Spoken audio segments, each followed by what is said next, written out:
महाराजा विक्रमादित्य प्रायः अपने देश की आंतरिक दशा जानने के लिए वेश बदलकर पैदल घूमने जाया करते थे।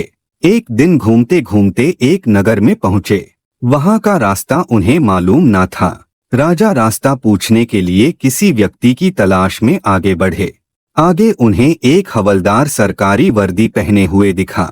राजा ने उसके पास जाकर पूछा, महाशय अमुक स्थान जाने का रास्ता क्या है, कृपया बताइए। हवलदार ने अकड़कर कहा, मूर्ख तू देखता नहीं, मैं हाकिम हूँ, मेरा काम रास्ता बताना नहीं है, चल हट किसी दूसरे से पूछ।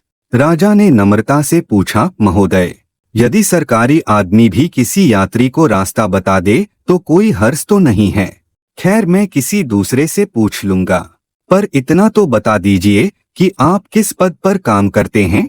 हवलदार ने भौहें चढ़ाते हुए कहा, अंधा है क्या, मेरी वर्दी को देखकर पहचानता नहीं कि मैं कौन हूँ।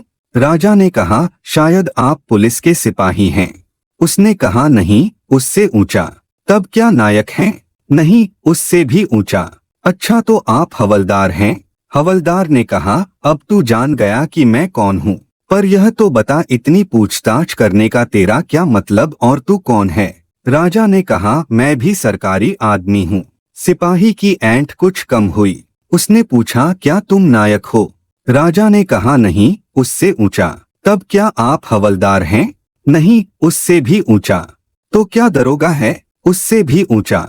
हवलदार ने कहा, तो क्या आप कप्तान हैं? राजा ने कहा, नहीं, उससे भी ऊंचा। सूबेदार हैं? नहीं, उससे भी ऊंचा। अब तो हवलदार घबराने लगा। उसने पूछा, तब आप मंत्री जी हैं? राजा ने कहा, भाई बस एक सीढ़ी और बाकी रह गई है। सिपाही ने गौर से देखा तो शादी पोशाक में महाराजा विक्रमादित्य सामने खड़े हैं। हवलदार के होश उड़ गए। वह गिड़गिड़ाता हुआ राजा के पांव पर गिर पड़ा और बड़ी दीनता से अपने अपराध की माफी मांगने लगा। राजा ने कहा, माफी मांगने की कोई बात नहीं है, मैं जानता हूँ कि जो जितने नीचे है वह उतने ही अकड़ते हैं। जब तुम बड़े बनोगे तो मेरी तरह तुम भी नम्रता का बर्ताव सीखोगे। जो जितना ही ऊंचा है वह उतना ही सहनशील एवं नम्र होता है, और जो जितना नीच एवं ओछा होता है वह उतना ही ऐंठा रहता है। इसीलिए कहा गया है, विद्या विवादाय धनम मदाय शक्ति परेशान परिपीडनाय खलस्य साधोर विपरीत मेतत ज्ञानय दानाय च रक्षणाय। अर्थात दुष्ट व्यक्ति के पास विद्या हो तो वह विवाद करता है, धन हो तो घमंड करता है, और यदि शक्ति हो तो दूसरों को परेशान करता है। वहीं साधु प्रकृति का व्यक्ति विद्या ज्ञान देने में, धन दान देने में और शक्ति दूसरों की रक्षा करने में खर्च करता है।